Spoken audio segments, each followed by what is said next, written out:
असलामुअलैकुम। हसदे रहो वसदे रहो आबाद रहो। पंजाब पुलिस के बड़े औखे डंग आए हुए कदी इन्होंने पाक फौज के जवान सलामी दे वेंदे ते कदी ख्वाजा सरा आके ते तोड़ इन्होंने आके सलामी दे वेंदे। करतूत इन्होंने अपने बैड़े हैं आप सीधे होंगे तो कहें की कोई जरूरत होनी है जो कोई इन्होंने उत्ते हथ चावे या इन्होंने वेखे आ करतूत इन्होंने अपने बैन बहर ख्वाजा सरावन इन्होंने चंगी तबीयत साफ की है।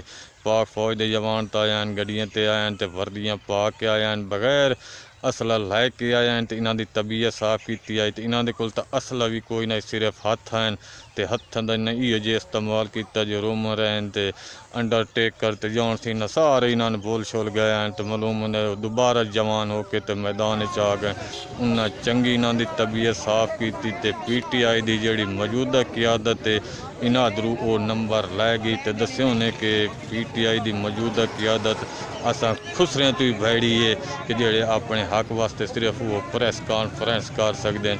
न कोई जलसा जलूस न कोई एहतजाज न गल न बात सिर्फ आओ जी वो प्रेस कॉन्फ्रेंस करो दो चार गल्लां बातां धक्को ते जान छुड़ाओ। तो ना हक लैन का वल आंदा ना हक मंगण का वल आंदा। इतना वेख लो कि 8 फरवरी इन्होंने नाल कितनी वड्डी ज्यादती हुई है कि 180 सीटां इन्हों दी हैं तो इन्हों कोल खो के तो दूजे ने जिते रहन तो इन्ना चाँ चूँ करेंदे रहन तो बस वो ब्रैलर कुक्कड़ वाली इन्हों की हालत रही है। होर इन्हों कोल कुछ भी नहीं हो सकिया कोई ना जारहाना जिहड़ा एक अंदाज होंदा वो नहीं अपना सके सिवाय वो शेर अफजल मरवत या अली अमीन गंडापुर या पंजाब दे विच भी कोई एक दो हैं तो उन्होंने भी इन्ना साइड ते रखे हुआ है। सिर्फ इतना वेख लो कि शेर अफजल मरवत का नाम इमरान खान ने 4 दफ़ा पब्लिक अकाउंट कमेटी दे विच उसका नाम नामजद किया तो उसनों नहीं आवन देंदे तो एक वोटिंग हो रही ठीक है।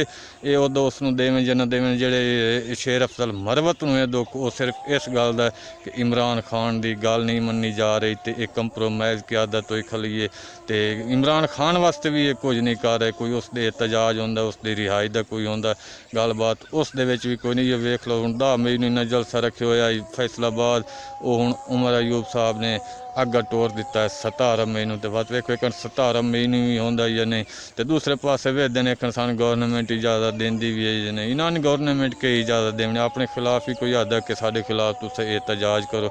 इन्होंने नालों खुसरे बेहतर है ज़बरदस्त है जिन्हों ने कोई इजाजत ली ना कोई गलबात तो धरना भी दिते उन्हें तो एहतजाज भी किए उन्हें तो अपना बदला भी लिया उन्हें। हूँ शेर अफजल मरवत उसनों भी ये दुख है कि इमरान खान की नहीं मान रहे अपनी वजह रहे तो अपने सारा कुछ कर रहे हैं अपनी किमें वजह रहे जिथे अपने मफाद की गल आई है। उमर अयूब ने अपोजिशन लीडर मुकर्रर किया कोई वोटिंग नहीं हुई कोई मुशावरत नहीं हुई। इमरान खान जो कर दिता है ठीक है। अली अमीन गंडापुर ने बना दिते ने वजीर आला कोई मुशावरत नहीं हुई कोई वोट नहीं हुई ठीक है जी काम चला रही है।